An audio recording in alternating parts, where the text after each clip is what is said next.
So today we are starting the topic Mendelian inheritance.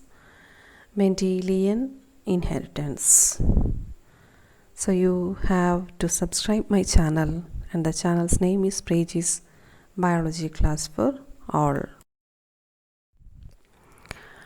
Here we are beginning with Mendelism. As you have studied in 10th standard what is Mendelism, Mendel had discovered 3 laws, and the first law is called as law of dominance.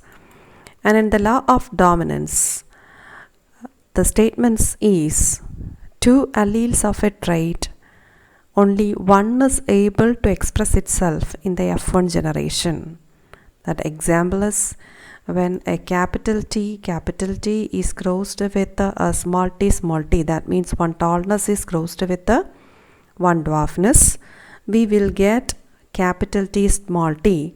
Here the F1 hybrid expressed as tallness. That means only the dominant character is expressed while the recessive character becomes suppressed. So the dominant character here is capital T, and hence the capital T expresses while as the dominant one, that is the dwarfness, remains suppressed. So out of the alleles of a trait, only one is able to express itself in F1 generation. That I told, as in the F1 generation, only one character remains expressed and the other remains suppressed. Second law of Mendel is called as law of segregation. Here in the law of segregation states that during the formation of gametes, the paired hereditary determinants separate in such a way that each gamete is equally likely to contain either member of the pair. That means alleles of the same trait always enter in different gametes. Here you can see that during cross with the F1, that means a hybrid F1 is crossed with the same F1. So that the hybrid, 2 hybrid among the cross occurs between 2 F1. So that here is a capital T small t crossed with a capital T small t from the first generation, whatever we have studied here, and the hybrid occurred is F1 capital T small t. That is a hybrid, and this hybrid crossed with another hybrid. So what are the gametes occurs here is a capital T small t. From them capital T, that means one tallness formed, as the same here capital T and small t is there, so one dominant character again occurs, small t is there, so that we got dwarfness. What does he states here is law of segregation. That means from these 2 hybrids, that means capital T small t and capital T small t, both of them are tall. From the 2 tall, we had obtained one dwarf. How this dwarf was obtained? That is due to law of segregation. Then the third law of independent assortment. Here the segregation of members of any pair of alleles is independent of the segregation of other pairs in the formation of their reproductive cells. This one states with a dihybrid cross. What is meant by a dihybrid cross? Earlier you have studied that a dihybrid cross means 2 contrasting characters are there, and these crossing over takes place between the contrasting characters. So one tall pea plant with a red flowered is crossed with a dwarf pea plant with the white flowers. So what we will get here? We will get so many hybrids. So nearly 16 hybrid varieties are there, and this all hybrid varieties, whatever the dihybrid ratio we are obtaining is 9:3:3:1. So that we have studied in our 10th standard. So this is the ratio obtained there, that 9 hybrids were tall red, while as 3 hybrids were tall white and 3 hybrids were dwarf red, and only one we had obtained as dwarf white. So this ratio denotes that other than the parental character, some characters have obtained in the hybrids that is not seen in their parent. So this states about law of independent assortment. So these three laws you have already studied in 10th standard. So again this question may be asked, one problematic question, and this problematic questions I had given at this chapter end.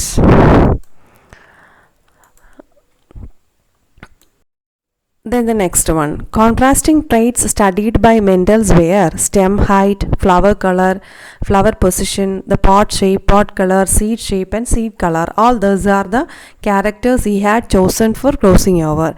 And while he was taken stem height, a tall plant is crossed with a dwarf. And if he had taken a flower color, violet or red is crossed with a white. And if he had crossed a flower's position, then axial flowers closed with a terminal, or else he had chosen a pod shape, that means inflated crossed with a constricted. So what's if he had selected a pod color, he had crossed a green crossed with a yellow. And the seed shape also he had chosen one round crossed with a wrinkled.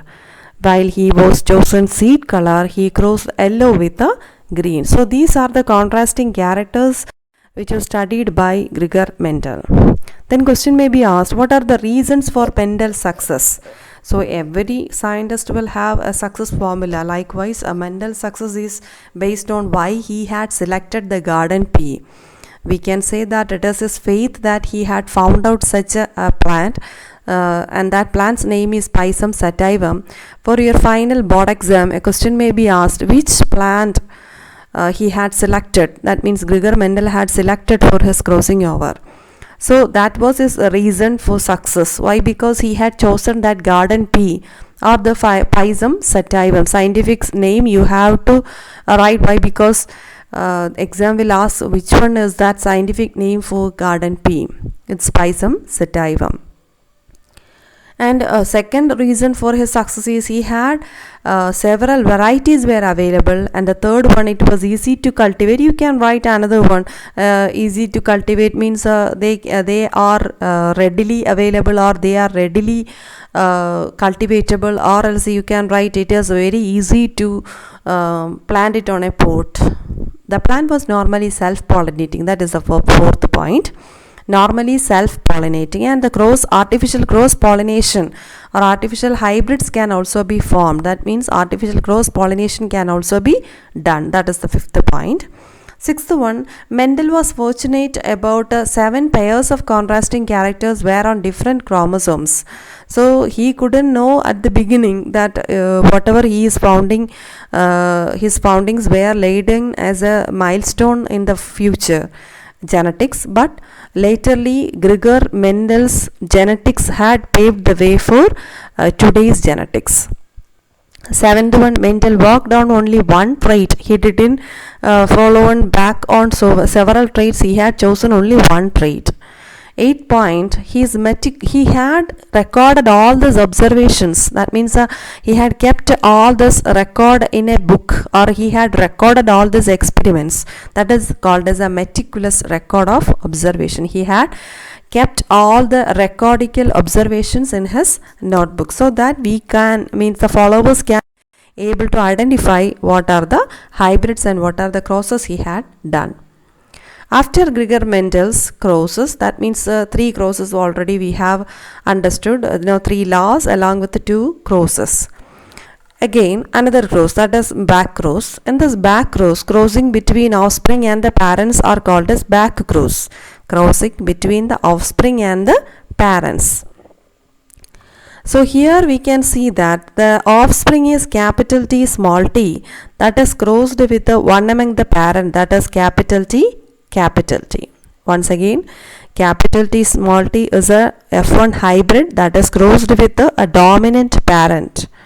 or else capital T small t is crossed with one among its recessive parent. These two type of crosses are called as back cross. That means F1 hybrid is crossed with either the parent, either the dominant parent or else the recessive parent is called as a back cross. So whatever the result obtained here, you can see one among the capital T is crossed with capital T small t, and here we get is one tall and the another one is a heterozygous tall. One is a homozygous tall and the other one is a heterozygous tall.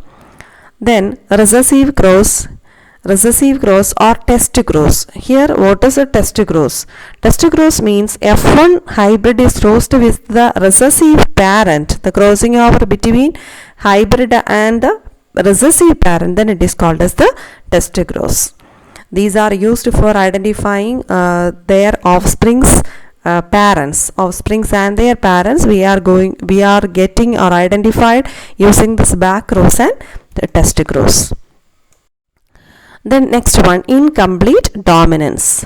Incomplete dominance not under the Gregor-Mendel's conditions, or not under or not found out by Gregor-Mendel. His followers laid the success stone, that is called as incomplete dominance. And here in the incomplete dominance, neither dominant nor the recessive. Here it is form only a recessive, not a dominant, not a recessive one, but an intermediate one. Here you can see two flowers are there. One is a red colored flower and the other one is a white colored flower. According to Gregor-Mendel, the F1 hybrid will be a red one, but whatever we had obtained here is a pink one. It shows that neither they had occurred a red color nor a white color. It is a pink color. It shows that it's an incomplete dominance. So what happens here in snapdragon and Arenium? Arenium means it is a 4 o'clock plant. Here the genes of an allelomorphic pair that are not related as dominant and recessive, but they are expressed themselves when present together in the hybrid. Here I told, if one flower, that is a red color, is crossed with another white color, we had obtained one pink color, an intermediate color. That means if we had crossed here capital R crossed with a small r, we get capital R small r, but it is a pink color, not the red one. This is about incomplete dominance, not completely formed. So here some revision questions are there. You have to follow the revision questions, write its answers along with the lecture notes, so that it is easy to find out the solutions for the coming exam questions. That means board exam question will be asking like this one. Write the monohybrid cross or dihybrid cross along with the crosses. Options will be given. Find out the F1, F2, genotypic, phenotypic ratios or genotype, and find phenotype of F1 and F2. So do the revision questions. And thank you. Subscribe, like, share and comment my channel.